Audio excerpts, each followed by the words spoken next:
सो चलो गाइस करते हैं कुछ नीट 2025 में जो आए हुए हैं वो क्वेश्चंस।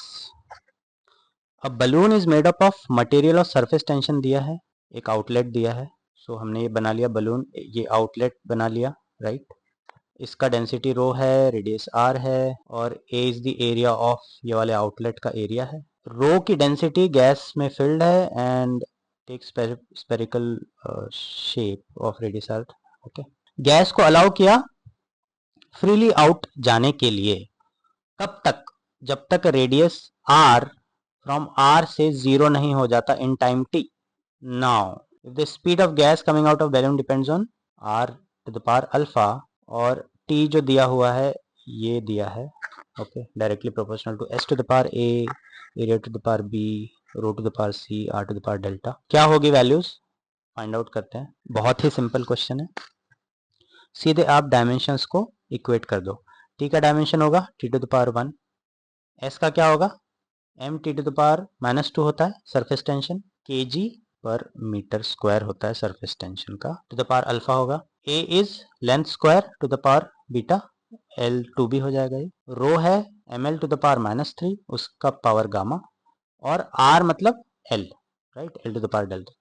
इन तीनों को इक्वेट करेंगे तो हमारे पास ये आ जाएगा अल्फा इक्वल्स -1/2, और फिर गामा के साथ सेकंड इक्वेशन इक्वेट करेंगे, गामा की वैल्यू आ गई। अब क्या हो रहा है ना, हमारे पास वेरिएबल्स है 4 बट हमारे पास इक्वेशन है केवल 2 जो हमारी यूज हो गई। तीसरी इक्वेशन केवल ये है, v is directly proportional to r to the power alpha. हम एक एजम्पशन लेंगे, ऑप्शंस को देखकर हम लेंगे बीटा की वैल्यू। सबसे पहले alpha is -1/2 and gamma is +1/2। ये ए सेटिस्फाई कर रहा है, ये भी सेटिस्फाई कर रहा है, ओके। बाकी गामा ये दोनों तो ऑप्शन वैसे ही हट गए। अब इन दोनों ऑप्शन में क्या सीन है, तो हम बीटा की वैल्यू -1 पुट करेंगे। तो बीटा जब -1 पुट करते हैं तो हमें डेल्टा की वैल्यू आ जाती है 7/2, तो हम इसको टिक कर देंगे, राइट। उसके अलावा तुम बीटा की वैल्यू -1/2 पुट करो, डेल्टा की वैल्यू 7/2 नहीं आएगी, so wrong choice. Okay sir, the choice is first. बढ़ते हैं आगे, 3-4 ही सवाल है, देख लो फटाफट। Physical quantity P is related to 4 observation, ये दिया हुआ है। परसेंटेज ये है, एरर क्या होगा percentage P, percentage of errors A B C D में ये एरर्स है मेजरमेंट के, तो परसेंटेज एरर टोटल पी में क्या होगा निकालो भैया। Max percentage error in P will be delta A by A into 100 plus delta B by B, delta C by C और डेल्टा डी बाय डी। अब इसमें क्या करना है, जहाँ पे क्यूब है हमें इसके परसेंटेज को 3 से मल्टीप्लाई करना होता है, this is the formula.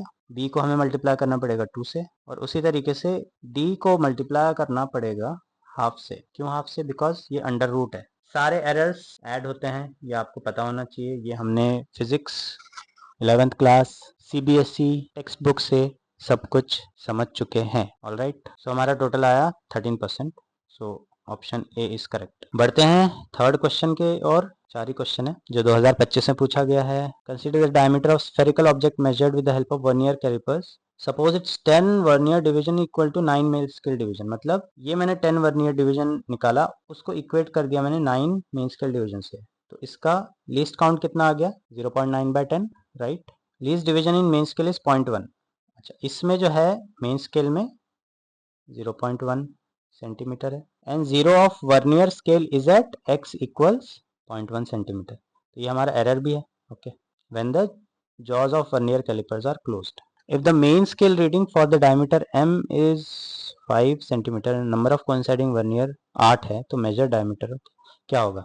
Simple formula लगा दो, लीस्ट काउंट होता है 1 MSD minus 1 VSD। Least count MSD का कितना है 1 इंटू 0.1, राइट, सेंटीमीटर, और इसका कितना है जो हमने यहाँ निकाला 1 इंटू 9/10 इंटू 0.1। क्यों करेंगे? क्योंकि MSD से तो कंपेयर करना पड़ेगा ना, सो यह है 0.01 सेंटीमीटर इसका least count. Vernier scale reading क्या हो जाएगी फिर 0.01 इंटू 8, क्योंकि 8 डिवीजन जो है कोइंसाइड कर रहे हैं वर्नियर के। So what is major diameter, main scale reading plus vernier reading minus zero error. Zero error क्या है 0.1 सेंटीमीटर जो x दिया है, दिस इज जीरो एरर। तो 5 सेंटीमीटर प्लस 0.08 माइनस 0.1 सेंटीमीटर, सो 4.98 सेंटीमीटर, तो हमारा ऑप्शन होगा फर्स्ट। लास्ट क्वेश्चन करते हैं 2025 नीट का। In an electrical circuit voltage है ये, करंट है ये, वैल्यू ऑफ रेजिस्टेंस, रेजिस्टेंस क्या होता है V is equal to I R, R is equal to V by I, okay. तो टोटल एरर क्या होगा, सिंपल फॉर्मूला लगा दो, delta V by V into 100 plus delta I by I into 100 plus होगा division हो चाहे multiplication हो, यहाँ एरर ऐड होते हैं, सबट्रैक्ट नहीं होते हैं डिवीजन में, right. So simply delta we कितना है निकालो। डेल्टा वी है 4 यहाँ पे, डेल्टा आई है 0.2, बस डाल दो 4 बाई 200, 0.2 बाई 20 इंटू 100, तो ये टोटल 3% आया। सो 3% मतलब 10 ओम का 3%, so it will be 10 plus minus 0.3। So क्या आंसर आया ये। So guys keep watching physics lectures, बहुत ईजी है। You just have to get your things very clear. एक बार आपका कॉन्सेप्ट क्लियर हो गया उसके बाद आप जिंदगी भर उसको भूल नहीं पाओगे। इस तरीके से फिजिक्स को आप पढ़ सकते हो। Thank you very much.